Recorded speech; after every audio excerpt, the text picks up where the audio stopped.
Kapatid, huwag mo sukuan ng Panginoon. Mahal ka niya. Alam ko, pagod ka na.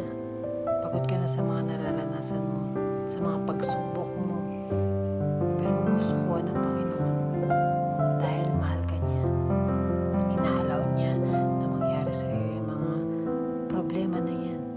Dahil hindi siya galit sa iyo, kundi gusto niya na matuto ka, na para mapabuti ka. Dahil mahal ka niya. Ayaw niya na mapasama ka. Gusto niya sa mga pagsubok na yan matuto ka.